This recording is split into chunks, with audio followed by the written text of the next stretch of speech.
In the vast open heart of Canada lies a province of endless skies and golden fields. This is Saskatchewan. And nestled within its gentle embrace is a place with a name that, really sparks curiosity. Moose Jaw. It is a city born of the prairies, shaped by the railway and cradled by a winding river. From the ground it reveals a friendly, historic character. But to truly understand its place in this grand landscape, one must rise above it. To see it not as a collection of streets and buildings, but as a living part of the immense Canadian prairie. It is from this vantage point, high in the quiet air, that its true story begins to unfold. Our journey begins today, on the 2nd day of August in the year 2025. The summer sun warms the land below, casting long, soft shadows in the early morning light. We ascend slowly, peacefully. The sounds of the city begin to fade, replaced by the gentle hum of our ascent and the vast silence of the sky. Our ascent continues, a slow and graceful climb into the boundless blue. The world below shrinks, but its details become clearer, more defined in their context. The rustle of leaves in a city park, the chime of a distant clock tower. These familiar sounds are left behind. Up here, a profound quiet takes hold. It is the peace of the upper air, where one can observe the world without being part of its immediate hustle. We are merely spectators, floating on the currents of the wind, watching the morning unfold across the land. The sun, now higher in the sky, illuminates the landscape with a brilliant golden clarity, making every feature stand out in sharp relief. From this height, the city's layout reveals itself as a carefully planned design. The straight lines of the streets form a neat grid, a testament to the order and ambition of the pioneers who settled here. This grid is intersected by the gentle, meandering curve of the river, a beautiful contrast between human geometry and nature's fluid artistry. We can see the larger parks, like Waccamaw Valley, appearing as lush, green arteries pulsing with life, providing a vital space for both wildlife and the city's inhabitants. These green spaces are the lungs of the city, oases of calm amidst the structured urban environment, visible even from 1,000 feet in the air. We now drift slowly over the very core of Moose Jaw, its historic downtown. From our elevated position, this district appears as a dense and fascinating cluster of brick and stone. The buildings stand shoulder to shoulder, their ornate facades and varied heights telling a story of a prosperous past. This is the architectural heart of the city, built during the boom years of the early 20th century. We can see the flat roofs, the decorative cornices, and the tall, elegant windows that speak of an era of confidence and growth. It is a remarkable concentration of heritage architecture, preserved with care and still humming with the life of a modern community. One building in particular draws the eye, the Grant Hall Hotel. Its grand, imposing structure stands as a proud landmark. From above, its distinctive shape and size make it a clear focal point, a cornerstone of the downtown landscape. Nearby, the May Wilson Theatre, part of the Moose Jaw Cultural Center, presents another historic facade. We cannot hear the music or applause from up here, but we can see the building's role as a gathering place, a beacon for the arts. These are not just buildings, they are containers of memory, places where generations of residents have celebrated, conducted business, and created a shared history. The rooftops themselves seem to hold these stories. Looking down on Main Street, we can trace the path that has been the city's main artery for over a century. The wide street, designed to accommodate the turning radius of a full team of oxen, now guides a gentle flow of modern vehicles. The colorful murals painted on the sides of some buildings become vibrant patches of art, visible even from this distance. They depict scenes from the city's rich and sometimes notorious past, including tales of its connection to American gangsters during the Prohibition era. These murals add another layer to the visual narrative, turning the city itself into an open-air gallery that tells its own tales to those who look closely. The downtown area is not just a relic of the past, it is a living, breathing center of activity. We can see pedestrians moving along the sidewalks, small figures enjoying the summer morning. Patios are set up outside cafes, and the local market is likely bustling with quiet energy. The combination of preserved history and contemporary life is what gives this place its unique charm.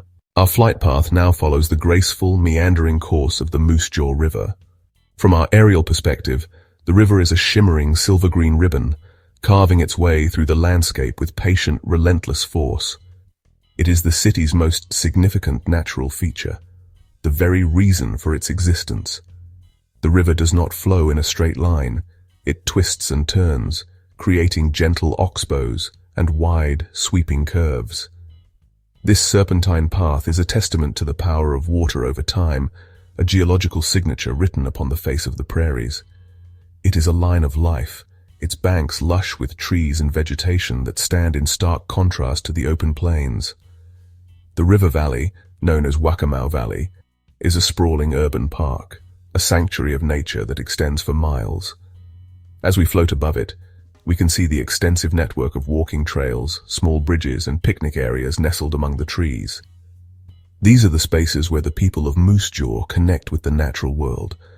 From this height, we can observe the park's diverse habitats. Dense stands of cottonwood and willow trees, marshy wetlands teeming with unseen life, and open grassy areas perfect for recreation.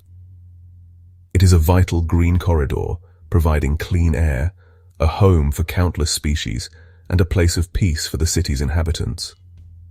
Several bridges span the river, each with its own character. The grand railway trestles, stark and industrial, cross at high elevations. Their steel frames a powerful symbol of the industry that built this city. Then there are the smaller, more intimate bridges for vehicles and pedestrians, connecting one side of the community to the other. From the air, these bridges are like stitches, binding the city together across the natural divide of the river. They represent connection, the overcoming of obstacles, and the human desire to link disparate parts into a cohesive whole. Each crossing is a story of engineering and community. The river is more than just a body of water. It is a dynamic living system. In the spring, fed by melting snow, it can swell and rush with formidable power. In the summer, as it is today, it flows gently, its surface calm and reflective. In autumn, the trees along its banks will erupt in a blaze of gold and crimson, and in winter it will freeze over, becoming a solid white path through a sleeping landscape. We now turn our attention to the lines that define movement and connection in this landscape, the railways and roads. Cutting straight across the curving natural forms of the prairie are the unmistakable parallel lines of the Canadian Pacific Railway. These tracks are the city's true origin story. Moose Jaw was born as a divisional point on this great transcontinental railway, a vital hub for the steam engines that powered the nation's westward expansion. From above, the rail yard is a complex and fascinating web of steel, a place of immense industrial power. Trains, like long metallic serpents, rest on the sidings or move slowly, shunting cars into position. These railway lines are arteries of commerce, carrying grain from the vast prairie fields to markets across the world. They are a constant presence, a reminder of the city's enduring connection to the national and global economy. The sight of a long freight train snaking its way across the plains is a powerful image of motion and purpose. It speaks of the immense productivity of the land and the human ingenuity that harnesses it. The rhythmic clatter of its wheels, though inaudible from our height, is the steady heartbeat of the region's industry, a sound that has echoed here for more than a century. Intertwined with the railways are the roads, the modern pathways of daily life. The Trans-Canada Highway, a major national artery, skirts the edge of the city, a constant stream of movement. From our vantage point, the cars and trucks are small, colorful dots, each on its own journey, part of a larger collective flow. Within the city, the grid of streets facilitates a more intimate, local rhythm. These are the paths people take to work, to school, to visit friends and family. They are the circulatory system of the community, carrying life to and from its heart. Observing these networks from the sky reveals a beautiful functional geometry. The rigid, purposeful lines of the railways and highways contrast with the more organic, sprawling pattern of the city's residential streets. It is a visual representation of different scales of human life, the grand national project and the intimate local community existing side by side. These lines, etched upon the land, tell a story of settlement, of commerce, and of the simple, daily need to move from one place to another. They are the sinews that hold the prairie community together and connect it to the wider world. As we drift towards the city's edge, The urban landscape gradually gives way to the immense agricultural tapestry that surrounds it. The view transforms into a magnificent patchwork quilt of fields stretching as far as the eye can see.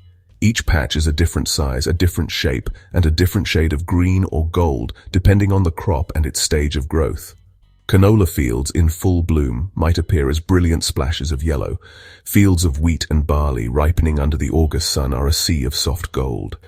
It is a landscape shaped entirely by human hands, yet it possesses a profound natural beauty. The precision of modern agriculture is clearly visible from this altitude. The fields are often laid out in perfect squares and rectangles, divided by straight laneways and fence lines. We can see the tracks of massive farm machinery, leaving geometric patterns in the soil, evidence of the planting, spraying, and cultivation that sustains this productivity. Here and there, a solitary farmhouse and its outbuildings stand as a small island of domesticity in the vastness of the fields. These farmsteads are the command centers of the agricultural operations, the homes of the families who work this land through the changing seasons. The scale of this agricultural enterprise is truly breathtaking. This is the Canadian breadbasket, a region whose bounty helps to feed the world. The gentle, rolling terrain, which might seem flat from the ground, reveals subtle undulations from the air. Small sloughs or wetlands dot the landscape, appearing as shimmering blue jewels scattered across the fields. These are vital pockets of biodiversity, providing precious habitat for waterfowl and other wildlife amidst the monoculture of the crops. They are a reminder that even in this highly managed landscape, nature finds a way to persist and thrive. This is a landscape of patience and perseverance. The neat rows of crops, the well-tended farmyards, and the vast open fields all speak of generations of hard work. Farming on the prairies is an act of faith. In the soil, in the weather, and in the rhythms of the seasons. From our serene vantage point in the sky, we can appreciate the immense effort and dedication that goes into creating this orderly and productive landscape. It is a quiet, powerful testament to the enduring relationship between humanity and the earth, a partnership that unfolds across this immense and beautiful canvas. While our journey today takes place under the warm sun of summer, one can imagine how this very same view transforms with the passing of the seasons. The landscape below is not static, it is a living canvas, constantly being repainted by the hand of nature. Autumn would bring a dramatic shift in the palette. The lush greens of the river valley would ignite into a fiery spectacle of yellow, orange, and red. The golden wheat fields we see now would be harvested, leaving behind the dark, rich soil of the stubble fields, ready for their winter rest. The air would turn crisp, and the light would take on a softer, more golden hue. Winter would bring the most profound transformation of all. A blanket of pure white snow would cover everything, simplifying the landscape into its most essential forms. The winding course of the frozen river would become a stark white line. The bare branches of the trees would create intricate, dark patterns against the snow. The city itself would appear quieter, its rooftops covered, its streets traced with the tracks of vehicles. From above, the world would be a study in monochrome, a place of deep silence and serene beauty. The smoke rising from chimneys would be one of the only signs of the warmth and life huddled within the homes below. Then comes the spring, a season of dramatic reawakening. The snow would melt, feeding the rivers and sloughs until they swell with life-giving water. The land, saturated and dark, would begin to show the first hints of green. The fields, once dormant, would be prepared for a new season of planting. From the air, we would see the first tender shoots emerge, painting the landscape with a vibrant, fresh green. It is a time of renewal and promise, as the entire prairie ecosystem stirs from its long winter slumber. The city too would seem to reawaken, with parks and gardens bursting into color. Each season offers a completely different perspective, a unique mood and character. The vibrant life of summer, the melancholic beauty of autumn, the stark purity of winter, and the hopeful rebirth of spring, all a part of the prairie's eternal cycle. To witness this landscape from above is to appreciate its dynamic nature. It is a powerful reminder that time is always moving, and that change is the only constant. The city of Moose Jaw and the land that sustains it are partners in this endless dance of the seasons, a rhythm that defines life in this part of the world. Our aerial journey is now drawing to a close. As we begin our gentle descent, the details of the city below slowly grow larger, and the grand, sweeping perspective gives way once more to the intimacy of the street level. The patchwork of fields, the winding river, and the historic downtown merge back into a single, cohesive community. Yet, the memory of the view from above remains. It is a perspective that fosters a deep appreciation for the quiet, unassuming beauty of this prairie city and the vast landscape in which it rests. From the sky, Moose Jaw reveals itself not as an isolated town, but as a place deeply connected to its environment. It is a city shaped by water, by the railway, and by the immense productivity of the surrounding soil. It is a community that has learned to live with the dramatic cycles of the seasons, embracing the challenges and the beauty that each one brings. The view from above strips away the noise and complexity of daily life, revealing a fundamental harmony between the human settlement and the natural world. It is a vision of coexistence, of a community woven into the very fabric of the plains. There is a profound sense of peace to be found in this aerial view. It comes from the sheer scale of the landscape, the endless sky, and the gentle rolling contours of the earth. It is a reminder of our small place in a much larger world. The tranquility of the prairie is not an empty silence, but a quiet fullness, a sense of space and possibility that is both humbling and uplifting. Moose Jaw, seen from this vantage point, becomes a symbol of this prairie spirit, resilient, grounded, and possessing a quiet, enduring charm. As we touch down, the sounds of the city return, and we are once again part of the world on the ground. But we carry with us the memory of that peaceful, floating perspective, the image of the river snaking through its valley, the neat grid of streets meeting the open fields, and the long, straight lines of the railway stretching to the horizon. It is a reminder that in the heart of the vast Canadian prairie, there is a place of quiet beauty and gentle serenity, a community that is truly at one with its land. And sometimes all it takes to see it is to rise above and look down,